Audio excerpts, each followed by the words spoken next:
Cashflow Diary Podcast, episode 449. Welcome to yet another exciting episode of the Cashflow Diary Podcast, the podcast that teaches you insider tips, tactics, and strategies for creating leverage streams of cash flow into your life. Learn from top-performing entrepreneurs, business owners, investors, and thought leaders from across the globe as they share their secrets to success. Like what you learn on this and other Cashflow Diary podcast episodes? Go to learninvestingnow.com and sign up to receive powerful tips and information that will help you succeed as an entrepreneur and investor. Now, here's your host, investor, entrepreneur, business owner, educator, speaker, author, and master facilitator of Robert Kiyosaki's cash flow game, Jay Massey. All right, ladies and gentlemen, welcome to another episode of the Cashflow Diary Podcast. I'm your host, Jay Massey, and I'm glad that you are here today because we're going to talk about something that you may not think is possible. In fact, I struggle with this very concept. And more importantly, it's in that struggle, it's because of that struggle that many other entrepreneurs have gone out there to create solutions. Again, where there's chaos, there's cash flow. There's lots of chaos in the marketplace in many different places, and this is definitely one. Let me ask you this question. Have you ever said to yourself, could I do well and do good at the same time? Meaning, can I earn money, or do I have to harm the environment? Do I have to harm other people? Do I have to do other things in order to make money? I think the answer is in what I call cooperative capitalism. However, I have been stumped. As a real estate guy for a long time, short-term rentals, doing whatever we do, there's always this, hey, is there a way to do this in a more environmentally friendly way? And I have always come back to the point of, I don't mind the environment. I will help, but not at the sacrifice of profit. Well, if you find yourself in that position, or if you're like, hey, I will only do business if I can find a way to be cooperative with the environment, I think today's guest is perfect for you. I have with me today none other than Joel Solomon. You may know him as the author of The Clean Money Revolution, Reinventing Power, Purpose, and Capitalism. He is a lifelong entrepreneur, co-founder, and chair of a mission venture. We're going to talk about those words. Mission venture firm, Renewal Funds, and they invest in businesses in U.S. as well as Canada, and they currently are in the $98 million range. Now, all of that to say, his entire purpose is to do well and do good at the same time. And he's going to share with us some information that I think will help all of us have a paradigm shift. So hopefully you are ready to listen, you are ready to welcome, and you are ready to write down some notes from Mr. Joel Solomon. Joel, you there? I am. Jay, that was a wonderful introduction. Thank you for that. You are quite welcome, sir. As I said in the introduction, I myself am stumped by something you seem to have solved, and I can't wait to get into that. But before we do, I have to ask you the same question I tend to ask everybody the first time that they're here. You ready? I'm ready. All right. I tend to look at today's entrepreneurs a lot like yesterday's superheroes, like Spider-Man, for example. Because I think entrepreneurs and superheroes have a ton of things in common. I mean, for example, there was a time where if you think about Spider-Man's story, he was just going to school, getting good grades, trying to make some extra pizza money. And then one day he gets bit by a spider, discovers he's got some special powers, and now he's got to choose, am I going to use them for good or evil? And I think entrepreneurs are kind of like that. There's a time where we wake up, we don't realize who we are, and then something happens and we become something completely different than we ever intended. So my question to you is as follows. Before the books, before the venture firm, before you were creating the change that you are, before you were championing the cause and winning like you guys are today, what we want to know is, who is Joel Solomon? Okay. Thank you for that. So I was born in Chattanooga, Tennessee. I am the child ultimately of Jewish immigrants. On my mother's side, German Polish. On my father's side, Russian. Mm-hmm. And their families left Europe to escape oppression, and they came to came to America, And in both sides of the family, there was an entrepreneurial call. And, they're a classic immigrant story of working their way up. And I'll talk about my dad for the moment because he was the more recent. His father, my grandfather, ended up in Atlanta in the early part of the last century. And he lived in a neighborhood that faced a Ku Klux Klan march. Wow. And the Jews were having their troubles in the South. Let's just say it that way. And so the family ended up going up to Chattanooga, Tennessee, where things were quieter and safer. And there they began. They got into a movie theater business that grew into several movie theaters. It was Jim Crow era. They were dealing with that. Eventually, they had a drive-in movie theater that got blown down in a tornado, and at the same time, some real estate developers wanted some of their locations to build high rises on, and so they bought them out. So at that point, for one thing they did first is they bought an early television license, but they decided it wouldn't work, and they sold it. So you can't win them all. No one's going to watch that TV stuff. That's right. But the next thing they did is they saw the idea of the shopping center, and they took that site where the movie theater had blown down, and they decided and they built the first shopping center in Tennessee. And so that was the idea of bringing together big chain stores with small chain stores. And, they still used to put a few local ones in back then. But they did that, turned out to be a good business. The trend was going their way. They built more shopping malls. And so I grew up in a family that went from very, very modest income and circumstances to, through my teenage years, my dad began to make money. And then as I grew to adulthood, the kind of privilege and benefit that does come generationally when you've got a family that does that, I inherited a small amount of money and some properties as I got into my 30s. And so then I had to decide, what kind of business person and entrepreneur am I going to be? Because I was excited. I was excited about that superhero journey. It felt like entrepreneurship did provide an opportunity to break out of the mold and make something for yourself, use your own creativity. So anyhow, that's the setting for the story. That's awesome. I mean, because you almost knew you were going to have this opportunity at some point in your life, and it was a matter of how you want to shape it. So I like that. Now, here's my question. Would you say that, rephrase, what would you say that you saw through that transition, being able to witness starting the way they started, going through the changes? Were there any lessons about failure, missing opportunities, starting over, looking at new things that you think has carried you into today to where you are? Well, so I also grew up during the 60s, and I want to mention my mother. Okay. Because she ended up also being a working woman in the 60s and on into the 70s, which was not that common at that time. That was also breaking out of the mold. And she ended up doing stuff like, she was in international exchange, and she was part of an organization that brought young people from various countries to do homestays, in another country with a family. And that was about international peace and trying to understand each other's cultures and things like that. She went on to an artistic career, which is its own entrepreneurship in a way, because artists are doing things that not everybody understands, and getting your work to be seen and collected and things like that. So she was a photographer, and she got very curious about the world, and she traveled a lot, and I got to learn about a whole much broader world as well. So then the 60s are happening, and people are questioning everything.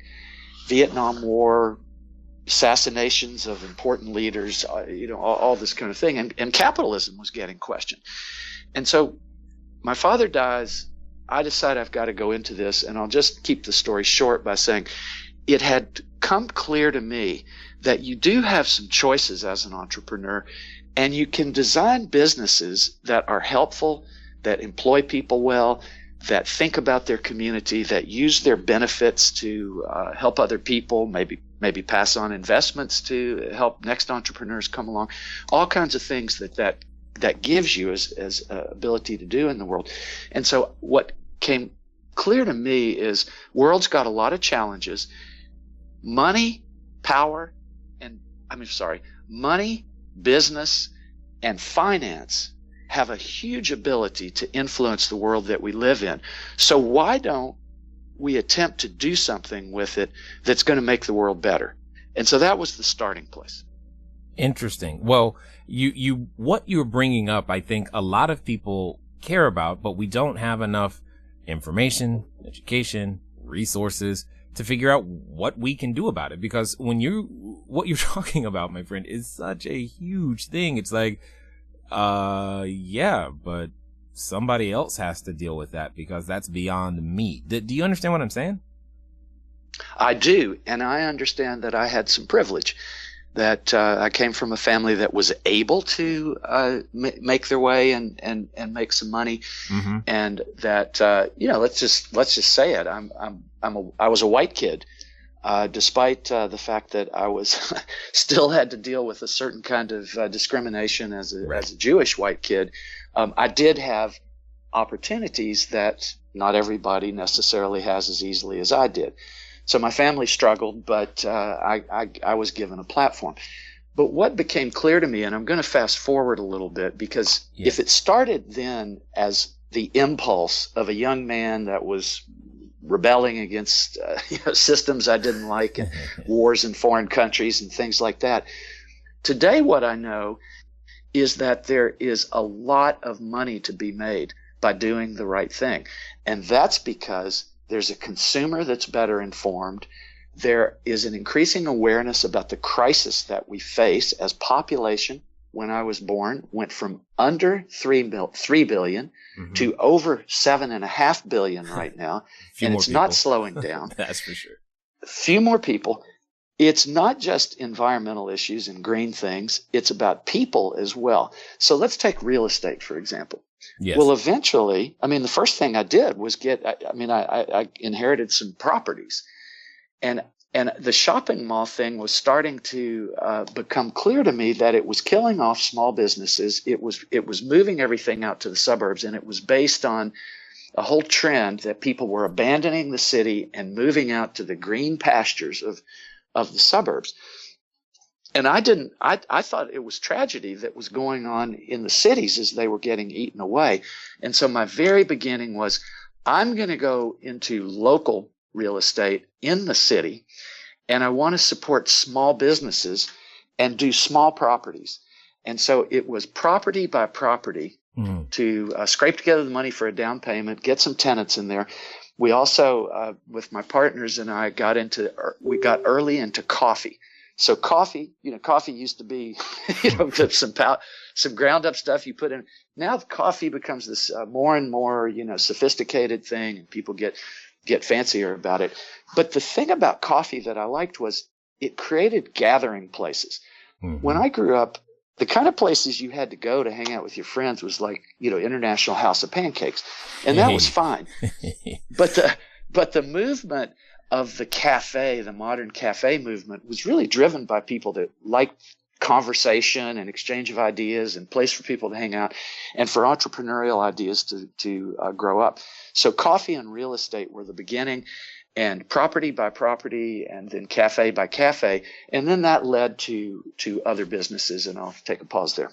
Well, what I like about what your story and what you're saying is, you speak that when you have resources, whether from the ground up or inherited or built upon, or it doesn't really matter how they come to you, you talk about a responsible use of them, and using them, or using that as a platform to be an agent of change in so many different ways. And your book, The Clean Money Revolution, and you talk about the idea of clean money. What I really think would help a lot of the audience, because I hear the grassroots of everything and why you're doing what you're doing. But let's talk about the difference, if you will, between the concept of clean money versus dirty money, and then let's transition that into what is ultimately the question is, how can I do well and do good at the same time? Because you said it, there's a lot of money to be made by doing the right thing, but yet I know sometimes when I go to the store and I look at the green version of this thing, it's 4 times more expensive than the non-green version. And that definitely plays a role into the decisions that everyone is making. That's right. So that's where entrepreneurs come in. And my premise right now is this is actually the biggest money-making opportunity in history to reinvent the economy for cleaner, more fair, and more safe. And that by doing that, and the demand for that. Hold on. Yeah. I just want to make sure I heard that right. You said something that is more fair? Yes. I mean, I get cleaner and more safe, but more fair threw me for a loop. So I'm going to ask about that, but just know that I'm like, more fair? How? But okay. Well, you want me? Should I go there first? By all means, please do. Okay. Okay. Look, we just faced. By the way, I'm a dual citizen. I'm American and a Canadian now, so I'm still very involved in the U.S. And I also grew up caring about politics. So we have just seen one of the greatest tax heists in history. Trillions of dollars are being moved from people who have less to people who have the most. That's public policy. But how did that public policy come about, and who's driving it? And what are their interests? And so there's a connection there that goes all the way back to entrepreneurs, but it's certainly obvious how it goes to entrepreneurs who turned into gigantic corporations. And it also goes to, in terms of the fairness, that right now we need strength of people with entrepreneurs and who create jobs and create cash flow to stand up for things that matter. Now, if the purpose of getting wealth is to get more wealth and then more wealth infinitely and not care about anybody else or the places or the side effects of how we get that wealth, I don't think we're going to have a very good outcome for our grandchildren. Because I think now we got the power to do damage on a scale we never even dreamed possible before. Right. So human intelligence looks out at the landscape. Do I want to just burn fossil fuels and bring on climate change faster and faster and create chaos for all kinds of people, particularly the poor people, because they end up living in the places that get the most affected by toxics and by excess water and sea rise and that kind of thing, then I need to take responsibility. And I live in an era where it's very obvious I've got all the information that I need to know that regulations and the kinds of products and services that the private sector provides and what happens in politics are actually all tied together. So more fair means everybody ought to have as good of an opportunity as possible. Education, health, welfare, these things should be provided. That's what modern civilization is about, and in my view. And so if we create an environment where people have a more fair chance, then human ingenuity is going to flower, and we've got a chance to have a good future. If we continue to strip everything good, we can talk environmental, so we kind of deplete. Yesterday they announced the last white rhinoceros died. Oh. Why does that matter? Does another species matter? How many species can go until it's the human species? So there's many complexities in life. So there are environmental issues, but there's also. So let's say I've got a savings account, and I've got a retirement fund, and my retirement fund actually owns prisons, private prisons. It owns gun manufacturers, and it owns sugar. Sugar industries that are selling me massive sugar, creating diabetes, getting me sick. And so if I'm going to make my money off the private prison system, off selling automatic weapons to kids, and off making millions of people sick, I just don't, I can't live with that. So how about if I make my money on lower sugar foods and rather than weapons, on modern education products, or creating opportunity for more entrepreneurs, or affordable housing, investing in affordable housing, and then creating prosperity in a community that then creates a tax base. And then with my influence as an entrepreneur, I get involved. I support the kind of candidates that care about the things I care about. And there is a chance for us together to build a better future. I have ranted and raved. I'm going to stop here for a moment. Well, I was going to say, I wanted to play devil's advocate for a moment. Let's do it. Don't get me wrong. I love the connection that you have to this mission, because I've just got questions and confusion, because when I've looked into, like, there was a time where I was doing a rehab, I think it was an 72 unit building.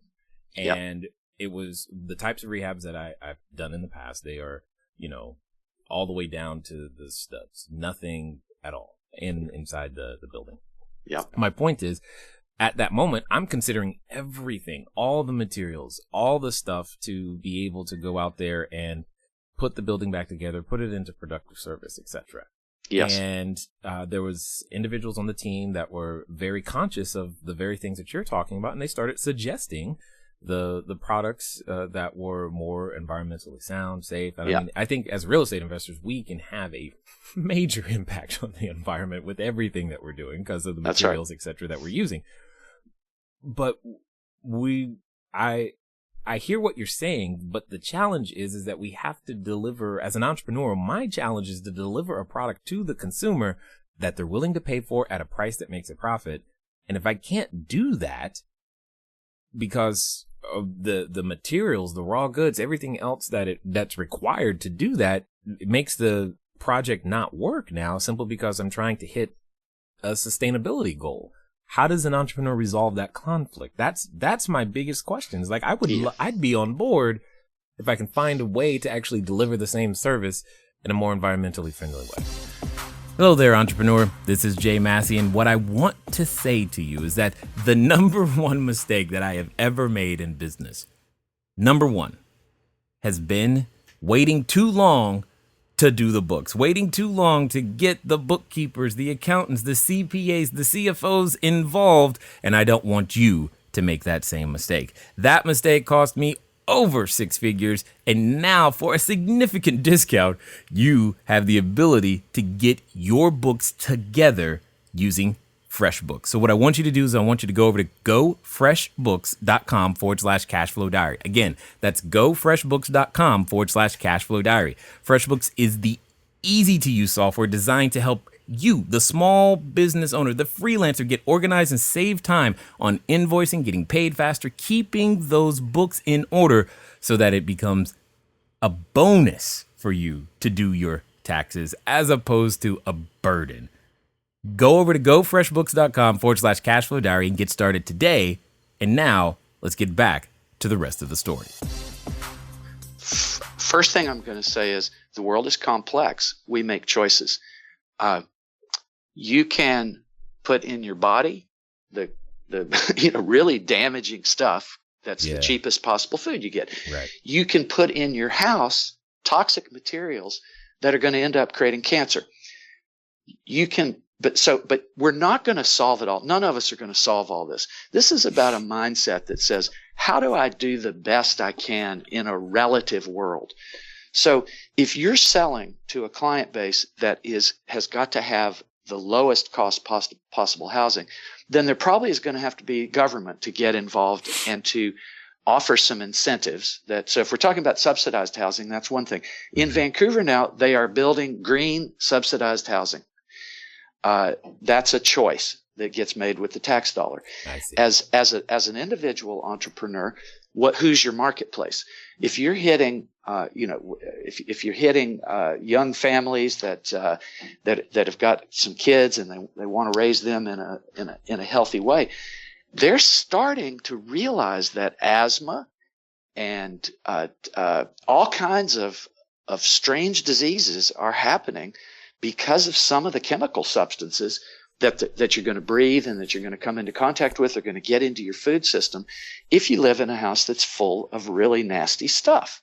So are you going to buy, if it's, can you move up that ladder incrementally enough steps to at least take the worst things out of your housing project? Are you going to put in energy? Let's move to another issue. You're going to put in less energy using appliances and lights and all that kind of thing, so that your consumer is going to have a better price, is going to save money on that. Would they rather buy something where the costs are going to be lower over time or not? So as you know, real estate's complicated. It depends on which market, what kind of setting. But there are steps. There are steps that we can take in our everyday life for our own family and for other people's families. And these steps are starting to be recognized as consumer value. So that's where this comes together. Yeah, and as you were talking, I was thinking, if I'm marketing to a consumer that cares about it, they're going to be willing to meet the hurdle necessary for me to stay in business, and that makes sense. But yeah, in the markets that I was playing in for the lower income housing, it was tough. Although I will say, the electric and plumbing issues are where we could find ways to use, less consumption. So in the utility space, it was a little bit easier to find a way to use something, but in some of the physical materials, the floors, the roofs, that stuff is really difficult. I know, and I own rental properties, and you make that choice on every purchasing decision. But the point is, the world is advancing, right. Regulations are shifting, and sometimes it's not even a financial choice; it's just a choice. Yeah. So tell us a little bit about I'm curious to understand, because you use the term mission venture capital. That means something to you as it relates to your fund. And I would like to hear a little bit more about it. Because I think many people put their money to work for many different reasons, and it's not always a profit motive. Yes. So I would like to understand what you mean when you say the words mission venture. Okay, well, the first thing we meant was to be able to have this question come up and have the conversation. So it's an indicator. You checked that off. That one worked. Okay, it's an indicator that says to people, what's different about what we're doing? Something's different here. Why do you call yourselves that? And the answer is because our investment focus is in organic food and skincare and environmental technologies. So our job is to help the cleaner food movement, less pesticides, less toxics, healthier for you, to get its price down over time. So none of these things happen overnight. So we invest in what is now a boom industry that when we started in it was kind of discounted as, well, that's just for rich people and that's just for hippies or something. That's just, and it's not for me. But the fact is, the market and the demand for it is going up and up and up as we learn the connection between what we eat and our health and the longevity of our lives and all kinds of other things. Environmental technologies is intentional because it's the same kind of thing. We're talking about buildings. Okay, this is still expensive, but we are in a business that does fiberglass windows and doors. Fiberglass windows and doors hold heat dramatically better than vinyl and aluminum do. It's more expensive today. I live in Vancouver. Vancouver has got a goal to be forward thinking on these things, and regulations are happening in Vancouver that are forcing high rises and significant real estate projects to be greener for the long term future and well being of the citizens here, and et cetera. So fiberglass will gradually become an industry that is huge because regulations will drive it, just like you can no longer pollute with your car in the way that you could when I was growing up. So things do evolve. So that's an example. We're in a business that does traffic control technologies to be sure that the traffic flows smoothly, because that will reduce emissions from sitting and idling your car in a significant way. That means there's going to be less asthma. There's going to be Whoa, hold on. All right. Did you just say I don't have to sit at red lights as long? Because that's right. I think you can get people to back that for not for many other reasons other that's than right. the environment part. And that's my point. It's like, and And my goal is not just environment. The reason to work on environmental issues is for people. It's for people. And people need the diversity and complexity of nature and how the world got here, because that's where ultimately all the food comes from, all the materials come from, the air, the water, all of those things are part of one big system. So if I can find people love the brain freeze, a Tesla. People love their nice Tesla, right? Mm-hmm. Well, they love it because it's a great car. It also does not create emissions, and it's not burning fossil fuels. So that's where the intersection is, and why I say greatest money-making opportunity in history is you can look at every way that the world is put together. You can find an angle that does it cleaner and better, and you can make money on that. And someday you start, like I started out in organic food and I got patted on the head a lot. Okay, well, why are you even doing that? That stuff doesn't matter. I want cheaper food. And now it is a huge industry. People are making fortunes in it, and it is still less than 10% of the North American food dollar. And the job now in organic food is to get the price down, get the farms better supported. Walmart's now the largest purchaser of organic food in the world. All the major chains are starting to add it, and the prices are coming down. Wow. I didn't know Walmart had any organic food. Target, Walmart, Costco, they're all getting in it because the demand is growing. Well, and I think there's part of a larger conversation is that the consumer, I hear what you're saying. It's like the consumer's just not willing to accept lower standards anymore. And this is the new standard, which has a long educational hurdle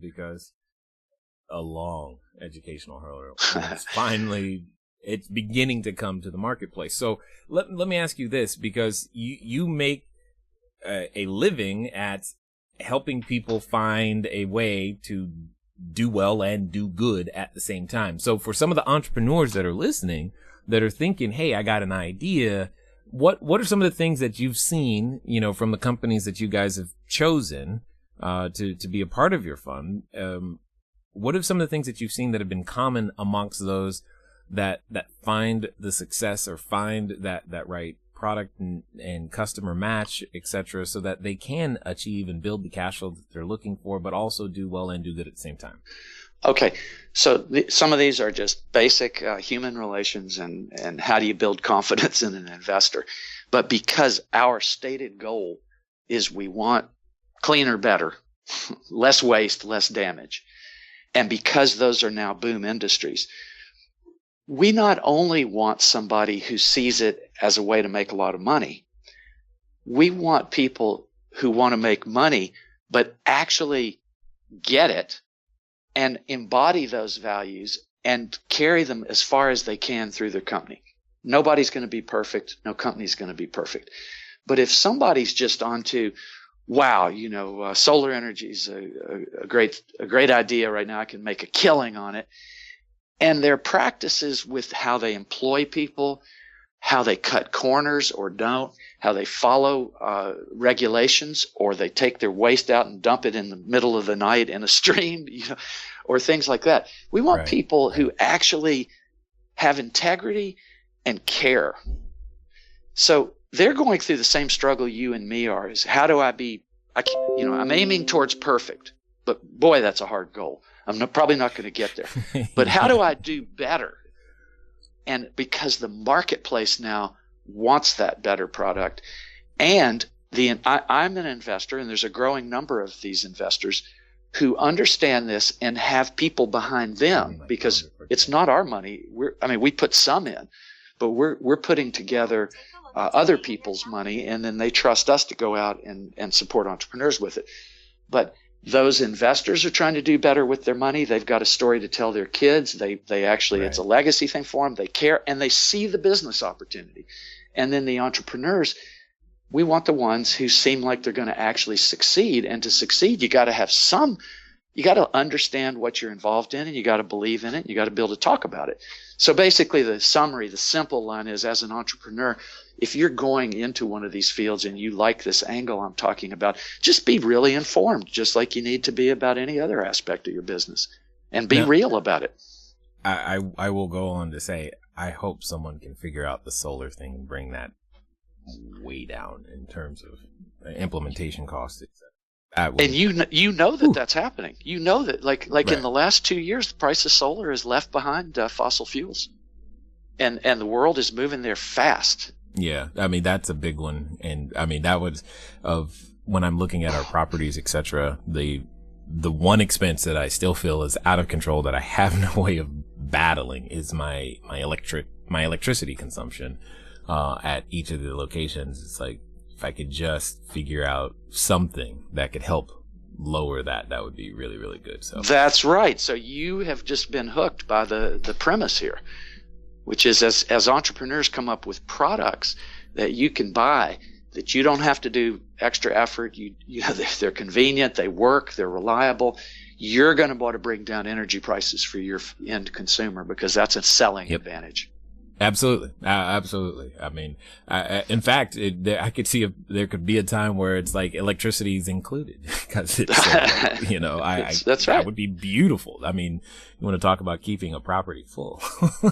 but right now we have government that subsidizes industries that are actually outdated and need to pass on or do other things. Like oil is a really precious commodity. It should be here 1,000 years from now. It should not all be burned today, when we have the opportunity, as costs are coming down and down and down, to build the infrastructure, get solar panels on our rooftop that give us free energy for a long, long time after that. Those kind of things, those are irrefutable logics. And so entrepreneurs are the ones that make the technology better, that do it more effectively, that communicate better. And so there is the clean money revolution. I like it 100%. So I think there's a number of people who have been listening this far. They have resonated with your message. They probably want to help in some way, shape, or form. Or just find out more about what you guys are up to. So what's going to be the best way for them to connect with you and figure out, hey, what their next step might be? Okay. So joelsolomon.org is a website that is based on the book. And so and then the book turns into blogs and interviews like this one that'll be up there, and other information. And I do my best to point to other people, other stories. The book is loaded with stories of other entrepreneurs and that kind of thing. So that's on that level.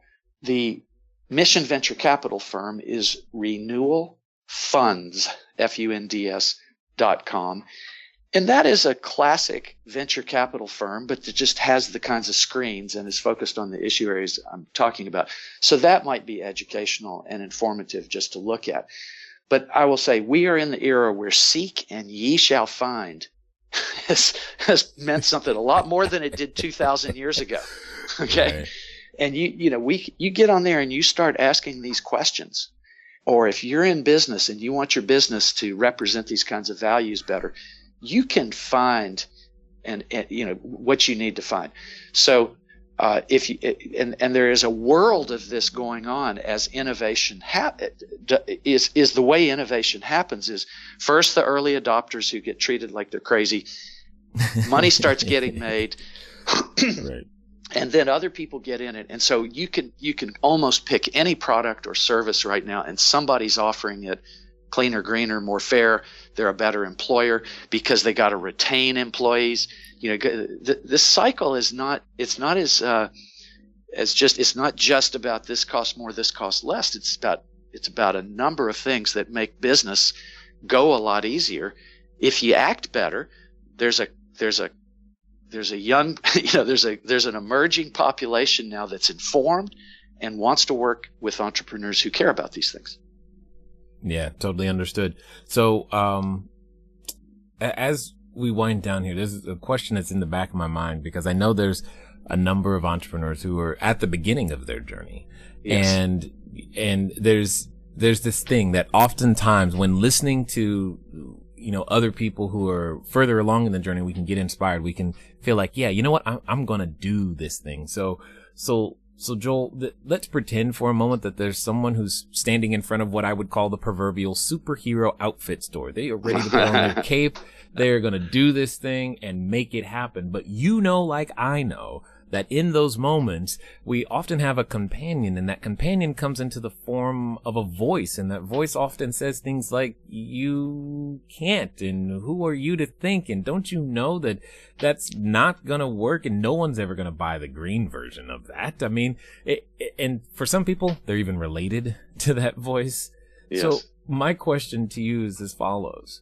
Let's pretend they're actually going to they're going to follow through. In fact, they're going to follow through in the next 24 to 48 hours. What would you say they should do? So now we're into the emotional, the psychological, and even the spiritual aspect of this. So you could ask the same question about dating or marriage. You could ask it about having kids. You could ask it about where am I going to live? What career am I going to choose? So you need to find the mentors and the voices and the influences that you believe can help you think through the kinds of questions that you're going through. There is now a world of entrepreneurship almost as a religion going on across the globe, with incubators and trainings and mentors and angel investment, opportunities and things like this. So it's not just like you snap your fingers and you get it. Some people are very lucky and very clever. They're born in the right place at the right time. Others have to work very hard for it. But today, compared to even 10 years ago, the number of resources that are available, I mentioned, go online and find the people you can identify with, and there's that aspect. But there's also in every community now, there are elders who want to give back and help out.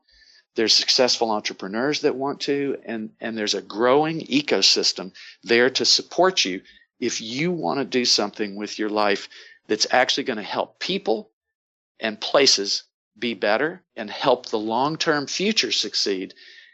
And it's all in formation right now. It's just coming on. So it's not simple. All the answers aren't just there for you. But if you're going to be a superhero, you're going to figure out how to find them and get yourself in the right places and find the right people to get interested in your idea. So I just say this is the same as any other career choice that you're going to make. You got to work hard, but you can get there. Yep.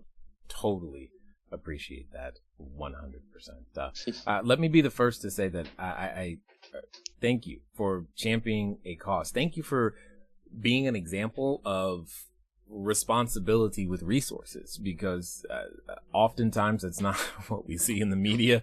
And we don't know that there are people out there who look, yes, I have this, but that doesn't mean I get to continue to take. Here's a way to give. Here's a way to contribute and make a difference. And I thank you for taking the time to share your knowledge, wisdom, expertise, and insights here with us today at the Cashflow Diary, sir. You're so generous to say that. I appreciate it.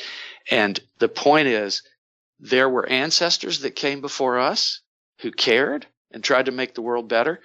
We are ancestors of what's coming after us, and it is our responsibility to try to leave a good world for those who come after us, whether our bloodline or whether they're just the next generations of people coming along. That is our most important purpose, being alive on the planet. So thank you very much. All right, ladies and gentlemen. Well, you know what time it is. It's time for you to move at the speed of instruction. What does that mean? That means get over to Joel Solomon. Get over to the website. Get over to Renewal Funds. Go there. Why? Because the first step to making a difference is action. And what's simpler than going to a website, clicking a few buttons, and beginning to take that next step? I can't think of anything simpler, but at the end of the day, you now have a resource. Your questions have been answered. And most importantly, you can help become an agent of change. Ladies and gentlemen, it's been fun talking to you today. I look forward to talking to you soon. Until next time.